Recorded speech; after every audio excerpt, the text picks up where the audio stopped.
ಆಯ್ತು ಗಮನಿಸ್ತಾ ಇದ್ದೀರಿ. ಹಂಗಾಮಿ ಮುಖ್ಯಮಂತ್ರಿ ಸಿದ್ದರಾಮಯ್ಯ ಅವರು ರಾಹುಲ್ ಗಾಂಧಿ ಅವರನ್ನ, ವಿಪಕ್ಷ ನಾಯಕ ರಾಹುಲ್ ಗಾಂಧಿ ಅವರನ್ನ ಭೇಟಿಯಾಗಿರುವಂತಹ ಫೋಟೋ. ಸಿದ್ದರಾಮಯ್ಯ ಅವರನ್ನ ಹಗ್ ಮಾಡಿ ಅವರಿಗೆ ಶುಭ ಕೋರಿದ್ದಾರೆ. ನಿನ್ನೆಯಿಂದ ಆಲಿಂಗನ ಬಹಳ ಬರ್ತದೆ. ನಿನ್ನೆಯಿಂದಲೂ ಕೂಡ ನಿನ್ನೆ ಡಿ ಕೆ ಶಿವಕುಮಾರ್ ಮತ್ತು ಸಿದ್ದರಾಮಯ್ಯ ಅವರ ಆಲಿಂಗನ, ಇವತ್ತು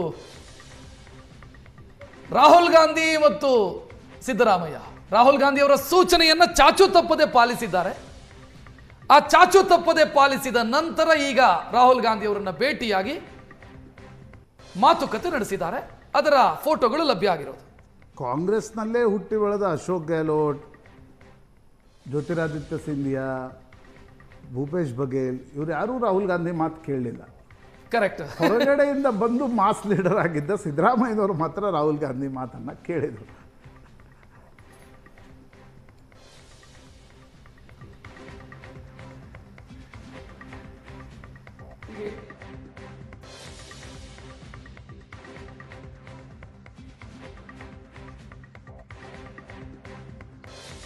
ಸುವರ್ಣ ನ್ಯೂಸ್ಗೆ ಲಭ್ಯ ಆಗಿರುವಂತಹ ಎಕ್ಸ್ಕ್ಲೂಸಿವ್ ಫೋಟೋವನ್ನು ನೋಡ್ತಾ ಇದ್ದೀರಿ. ಹಂಗಾಮಿ ಮುಖ್ಯಮಂತ್ರಿ ಸಿದ್ದರಾಮಯ್ಯ ರಾಹುಲ್ ಗಾಂಧಿ ಅವರನ್ನು ಮಲ್ಲಿಕಾರ್ಜುನ್ ಖರ್ಗೆ ಅವರನ್ನ ಭೇಟಿಯಾಗಿ ಮಾತುಕತೆ ನಡೆಸಿದ್ದಾರೆ ದಿಲ್ಲಿಯಲ್ಲಿ.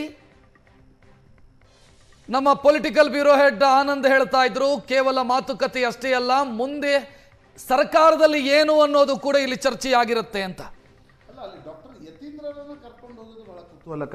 ಇಷ್ಟು ವರ್ಷಗಳ ಕಾಲ ನನಗನ್ಸುತ್ತೆ ಮಗನನ್ನು ಹಿಂಗೆ ಕರ್ಕೊಂಡು ಸಿದ್ದರಾಮಯ್ಯನವರು ಎಂದೂ ಹೋಗಿರಲಿಲ್ಲ. ಮುಖ್ಯಮಂತ್ರಿ ಸ್ಥಾನದಿಂದ ಕೆಳಗಿಳಿದ ನಂತರ ಮಗನನ್ನು ಎಲ್ಲ ಕಡೆ ಕರ್ಕೊಂಡು ಹೋಗ್ತಿದ್ದಾರೆ. ಕ್ಯಾಬಿನೆಟ್ನಲ್ಲಿ ಡಾಕ್ಟರ್ ಯತೀಂದ್ರ ಬರ್ತಾರೆ ಅಂತಕ್ಕಂಥ ಚರ್ಚೆಗಳಿವೆ. ಯಾವ ಸ್ವರೂಪದಲ್ಲಿ ಬರ್ತಾರೆ ಅನ್ನೋದು ಕೂಡ ಬಹಳ ಮುಖ್ಯ. ಕೆಲವರು ಹೇಳ್ತಾರೆ 4 DCM ಬರ್ತಾರೆ, ಡಾಕ್ಟರ್ ಯತೀಂದ್ರನು ಬಂದ್ಬಿಡ್ತಾರೆ. ಸೀನಿಯರಿಟಿ ಪ್ರಾಬ್ಲಮ್ ಆಗಲ್ವಾ? ಯತೀಂದ್ರ ಅವರು ಒಮ್ಮೆ MLA, ಒಮ್ಮೆ MLC. ಸೊ ನೀವು 6 ಸಲ ಗೆದ್ದವರು ಮಿನಿಸ್ಟರ್ ಆಗಿ ಯತೀಂದ್ರ ಅವರು DCM ಆದ್ರೆ ಹೆಂಗಿರುತ್ತೆ ಅದು? ಪಾಲಿಟಿಕ್ಸ್ನಲ್ಲಿ ಏನೂ ಆಗುತ್ತೆ. ಎಸ್, ಪಾಲಿಟಿಕ್ಸ್ನಲ್ಲಿ ನಾಯಕರ ಸಾಮರ್ಥ್ಯ ಎಲ್ಲವನ್ನ ನಿರ್ಧರಿಸುತ್ತೆ, ಎಲ್ಲವನ್ನು ನಿಭಾಯಿಸುತ್ತೆ. ಮತ್ತು ಇವತ್ತು ನೋಡಿ, ಸಿದ್ದರಾಮಯ್ಯನವರು ಪ್ರಿಯಾಂಕ್ ಖರ್ಗೆ ಫಸ್ಟ್ ಟೈಮಲ್ಲಿ ಕ್ಯಾಬಿನೆಟ್ಟಲ್ಲಿ ಇಂಡಕ್ಟ್ ಆಗುವಾಗ ಸಿದ್ದರಾಮಯ್ಯನವರು ಬಹಳ ಖುಷಿಯಿಂದ ಪ್ರಿಯಾಂಕ್ ಖರ್ಗೆಯನ್ನು ಬರಮಾಡಿಕೊಂಡ್ರು. ಯಾಕಂದರೆ ಅವ್ರಿಗನ್ಸಿತ್ತು ಪ್ರಿಯಾಂಕ್ ಖರ್ಗೆ ಬರಲಿ, ಮಲ್ಲಿಕಾರ್ಜುನ್ ಖರ್ಗೆ ಅವ್ರ ಕ್ಲೇಮ್ ಮುಗಿತು ಬಿಡು ಆ ಕಡೆ ಅಲ್ವಾ? ಹಾಗೆ ಡಿ ಕೆ ಶಿವಕುಮಾರ್ಗೂ ಇರುತ್ತೆ, ಆಗಲಿ ಬಿಡ್ರಿ ಡಾಕ್ಟರ್ ಯತೀಂದ್ರ ಪಾಪ್ಯುಲರ್ ಲೀಡರ್ ಏನಲ್ಲ ಸಿದ್ದರಾಮಯ್ಯನವ್ರ ಥರ. ಕರೆಕ್ಟ್. ನೀವು ಮಗನನ್ನ ಏನಾದರೂ ಅವಕಾಶ ಕೊಟ್ಟರೆ ತಂದೆಯನ್ನ ಪೊಲಿಟಿಕಲಿ ನ್ಯೂಟ್ರಲೈಸ್ ಮಾಡ್ಬೋದಲ್ವ? ಎಸ್ ಎಸ್, ಥ್ಯಾಂಕ್ ಯು ಇಬ್ಬರಿಗೂ ಕೂಡ. ಪಾಲಿಟಿಕ್ಸ್ ಕ್ಯಾಬಿನೆಟ್ ಕುತೂಹಲ ಇನ್ನು ಚಾಲ್ತಿಯಲ್ಲಿದೆ, ಜಾರಿಯಲ್ಲಿದೆ, ಉತ್ತರ ಸಿಗ್ತಾ ಹೋಗುತ್ತೆ ಮುಂದಕ್ಕೆ. ಸೊ ಇದರ ಮಧ್ಯೆ